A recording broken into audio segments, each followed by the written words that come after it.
यदि कहिले तपाईको शहरमा न्युक्लियर आक्रमण भयो भने तपाई के गर्नुहुन्छ? सोच्नुहोस्, एकै पलमा सबै कुरा समाप्त हुन सक्छ। घर, मानिसहरू, सपनाहरू सबै खरानीमा परिणत हुन सक्छन्।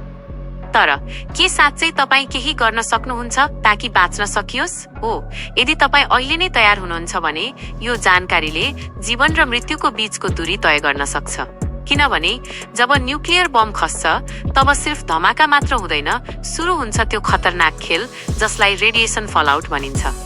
र जो बाँच्छ उनीहरू पनि बिस्तारै मर्ने खतरा हुन्छ। सबैभन्दा पहिले जान्नुहोस्, जति बेला न्युक्लियर बम खस्छ एक तीव्र सेतो प्रकाश आउँछ। यो प्रकाशलाई हेर्नु भनेको आफ्ना आँखाहरूको ज्योति सधैँका लागि गुमाउनु हो। त्यसैले पहिलो कदम, जति बेला विस्फोटको खबर पाउनुहुन्छ वा प्रकाश देख्नुहुन्छ, तुरुन्तै भुइँमा पल्टिनुहोस्। आफ्ना आँखाहरू र कानहरू बन्द गर्नुहोस् र अनुहारलाई कुनै कपडाले छोप्नुहोस्। अब प्रश्न उठ्छ, कहाँ जाने? यदि तपाईको आसपास कुनै मेट्रो स्टेसन, बेसमेन्ट वा अन्डरग्राउन्ड पार्किङ छ भने तुरुन्तै त्यहाँ भागिहाल्नुहोस्। जमिनको मुनि रहनु न्युक्लियर विकिरणबाट बच्ने सबैभन्दा प्रभावकारी तरिका हो। यदि केही छैन भने आफ्नो घरलाई नै सुरक्षित बनाउनुहोस्। सबै झ्याल र ढोकाहरू बन्द गर्नुहोस्। साना साना दरारहरूलाई पनि कपडा, टेप वा गत्ताले बन्द गर्नुहोस् ताकि हावाको एक झुक्का पनि भित्र नआओस्। आक्रमणको खबर पाउने बित्तिकै पानी भर्नुहोस्। बाल्टिन, बोतल, ड्रम जे उपलब्ध छ त्यसमा पानी भर्नुहोस्। धाराको पानी बिल्कुल नपिउनुहोस् किनकि त्यसमा रेडिएसन हुन सक्छ।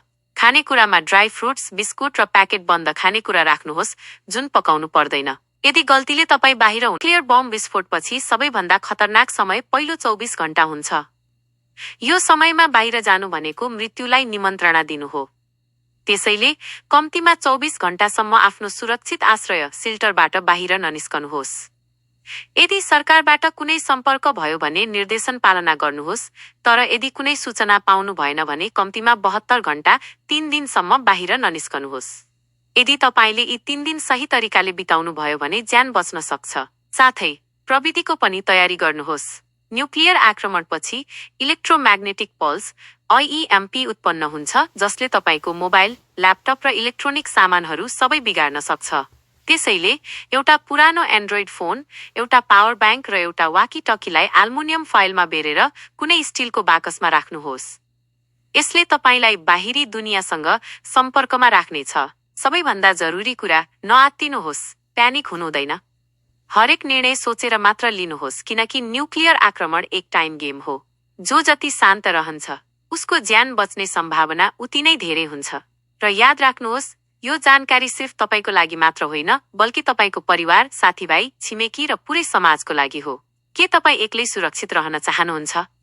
पक्कै पनि होइन। त्यसैले यो जानकारी हरेक त्यो मान्छेसम्म पुर्याउनुहोस् जसको जिन्दगीको तपाईलाई परवाह छ। हुन सक्छ तपाईको एक शेयरले कुनै आमाको बच्चा जीवित रहन सक्छ, कुनै पिताको आखिरी उम्मेद बच्न सक्छ, वा कुनै बहिनीको दाइ फर्केर घर आउन सक्छ।